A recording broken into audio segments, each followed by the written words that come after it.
Hello everyone on the platform Digital Class. Today we'll be discussing integration by parts. Let's say there are two functions f of x and g of x, and I is integration f of x gx and f x gx are functions of x. Now we have to evaluate the integration. So there is one formula for such type of integrations. I is equal to f of x integration gx dx minus integration of d by dx fx and integration of gx dx, and the whole thing is integrated over dx. Now actually there is one interesting thing here, which function to choose fx and which function to choose as gx. So for that there is a simple rule, we call it Eilert rule. So in Eilert rule, what is I is stand for is inverse functions, 1 upon x, sin inverse x, tan inverse x, etc. Then L stands for logarithmic functions, that is log of x square. And algebraic functions, A stands for algebraic functions, x square, x5, x is to the 5 plus 2x, like that. And then trigonometric functions, sin x, cos x, like this. And then exponential functions, ex, e raised to x square.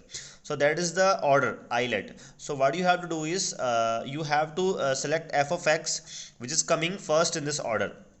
Let's say we have f of x as 1 upon x, and we have gx is equal to sin x. So 1 upon x is the inverse function, so it comes first in Eilert rule. So we'll choose 1 upon x as fx and then sin x as gx. Then we'll go forward and then use that formula and evaluate the integral.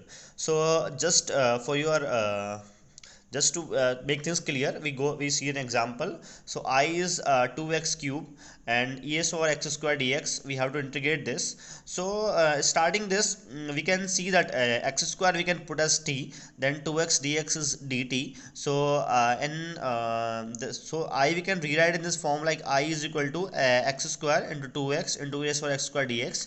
So what we can do is 2x dx is dt, then x square is t, and e raised to power x square is e raised to power t. So I becomes integration of t into et dt.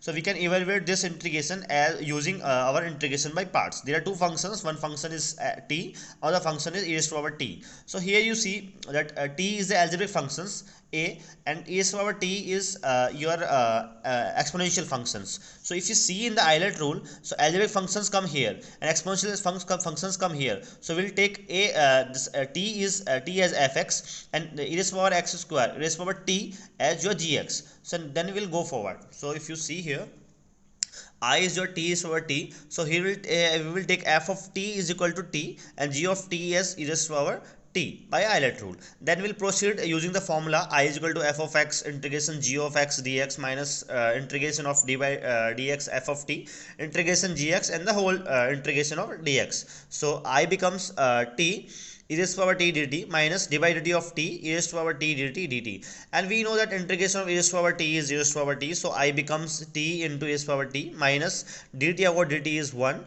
and then integration of e raised to power t is e raised to power t dt. So in proceeding that way, we'll get I is equal to t e raised to power t minus e raised to power t, and further I is equal to e raised to power t and bracket t minus 1.